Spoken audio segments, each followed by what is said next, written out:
প্রাক নির্বাচনী পরীক্ষা 2026 দাখিল দশম শ্রেণী নৈবিত্তিক প্রশ্ন অর্থাৎ সৃজনশীল প্রশ্ন উত্তর এখানে দেওয়া আছে। এখানে প্রথমটি হচ্ছে বিরুদ্ধসূচক আছে কোন বাক্যে? এটা হচ্ছে লোকটি শিক্ষিত তবে সৎ নন। 2 নম্বরে কোন যোজক এখানে অন্যের পরিপূরক হিসেবে ব্যবহৃত হয়? এটা হচ্ছে গ নম্বর সাপেক্ষ যোজক। সাধারণত যোজকের ব্যবহার হয়েছে কোন বাক্যে? ক এটা ক জলদি দোকানে যাও এবং কলম কিনে আসো। 4 নম্বর হচ্ছে অনুমোদন, সম্মতি বা সমর্থন প্রকাশ পায় কোন জাতীয় আবেগ শব্দে? এটা হচ্ছে ক সিদ্ধান্ত আবেগ। 5 নম্বর হচ্ছে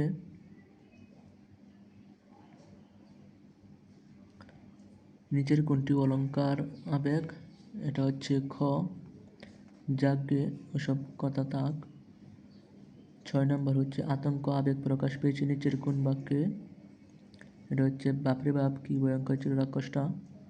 এবং 7 নম্বর হচ্ছে বাক্যের ক্রিয়াকে যে চালায় তাকে বলা হয় কর্তা। 8 নম্বর হচ্ছে সুমন বল খেলে এই বাক্যের উদ্দেশ্য হচ্ছে সুমন। 9 নম্বর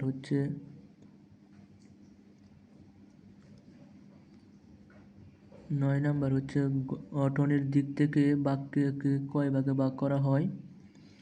এটা হচ্ছে খ নাম্বার 3 ভাগে। বর্গের নাম হয়।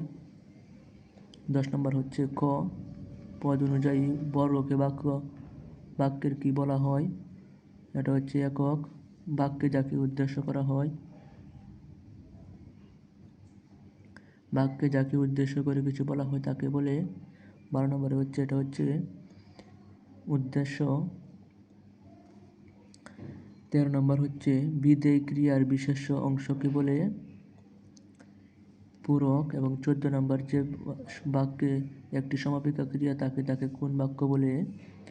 এটা হচ্ছে ক সরল। 14 নম্বরে যখন সে সুসংবাদ পেল তখন সে আনন্দিত হলো বাক্যটির সরল বাক্য কোনটি? 15 নম্বর হচ্ছে ক সুসংবাদ পেয়ে সে আনন্দিত হলো। 16 নম্বর হচ্ছে নিচের কোনটি সরল বাক্য? এটা হচ্ছে গ 2 জন লোক পরিত্যাজ্য। 17 নম্বর হচ্ছে সুসংবাদটা পেয়ে সে আনন্দিত হলো এই বাক্যের উদাহরণ। 17 নম্বর হচ্ছে ক সরল।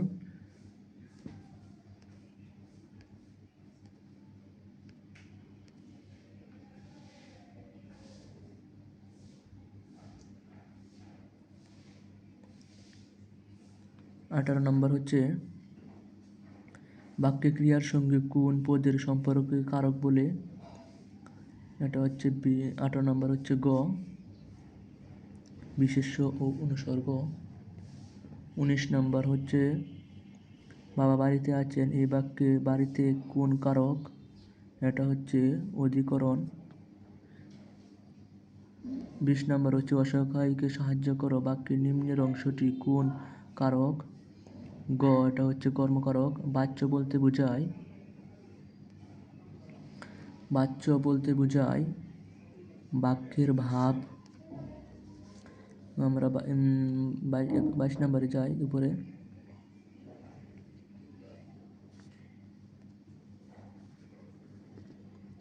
22 নম্বরে চিঠিটা পড়া হয়েছে বাক্যে কোন উদাহরণ? এটা হচ্ছে কর্মবাচ্য। বক্তার কথা উপস্থাপন ধরনকে কি বলে? 23 নম্বর হচ্ছে ক উক্তি। পরোক্ত উক্তিতে ওইখানে থাকলে প্রত্যক্ষ উক্তিকে কি হবে? কত এটা 24 নম্বর হচ্ছে ঘ এখানে।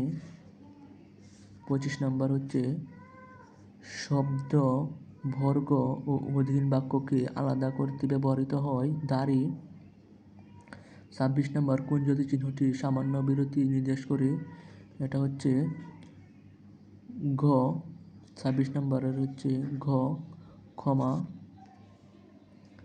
27 নম্বর হচ্ছে লেখায় কোন অংশে বাদ দিতে বা উজ্জ্ব রাখতে চাইলে কোন বিন্দু ব্যবহৃত হয়, সেটা হচ্ছে ত্রিবিন্দু। 27 নম্বর গ।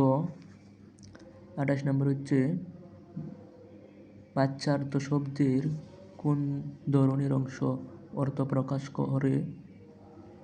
28 নম্বরটি হচ্ছে ক মুখ্য। 29 নম্বর হচ্ছে মৃগয়া শব্দের অর্থ হরিণ বুঝালে অর্থের কি ধরনের পরিবর্তন হয়।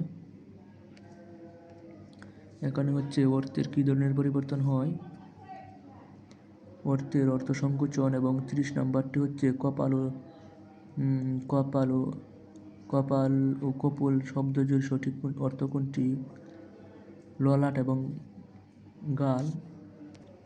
আমরা এখানে 70 নম্বর থেকে প্রথমে আছে অনুচ্ছেদ রচনাকরণ। অনুচ্ছেদ হচ্ছে জাদুঘর এবং জাতীয় পতাকা। দ্বিতীয়তে হচ্ছে 2 নম্বর হচ্ছে ঐতিহাসিক স্থান ভ্রমণ অভিজ্ঞতা জানিয়ে বন্ধুকে একটি চিঠি লেখো। বা বিনা বেতনে অধ্যয়নের সুসংবাদ সুযোগ স্থাপনের সুযোগ দানের আবেদন জানিয়ে তোমার মাদ্রাসার অধ্যক্ষের নিকট একটি দরখাস্ত লিখো। এবং 3 নম্বরে দেওয়া আছে সারাংশ লেখো, মাতৃস্নেহের তুলনা নয়। এটি হচ্ছে সারাংশ লিখতে বলা হয়েছে। এবং সারমর্ম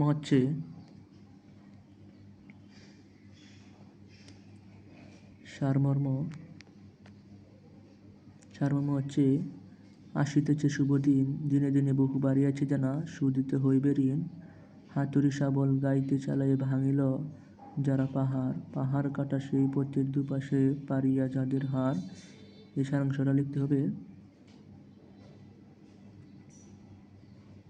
এই সারাংশ লিখার পরে 4 নম্বরে আছে ভাব সম্প্রসারণ। অন্যায় করে যে আর অন্যায় সহে যে, তব ঘৃণা যেন তারে মাতৃস্তম দোহে। জন্ম হোক যথাতথা, মৃত্যু হোক কর্ম হোক ভালো।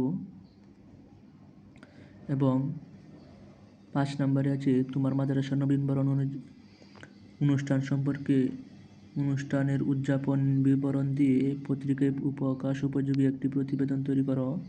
মাদ্রাসায় শহীদ দিবস এবং আন্তর্জাতিক মাতৃভাষা দিবস উদযাপন সম্পর্কিত একটি সংবাদ প্রতিবেদন রচনা করো। আর দেওয়া হচ্ছে প্রবন্ধ রচনা করতে যে কোনো একটি, বাংলাদেশের পর্যটন শিল্প, লঞ্চ ভ্রমণের অভিজ্ঞতা এবং কৃষিকাজে বিজ্ঞান, এই 3টি রচনা থেকে একটি রচনা দিতে হবে। ভিডিওটি ভালো লাগলে অবশ্যই সাবস্ক্রাইব করতে ভুলবেন না। এরকম আরও ভিডিও পেতে আমাদের পাশে থাকুন এবং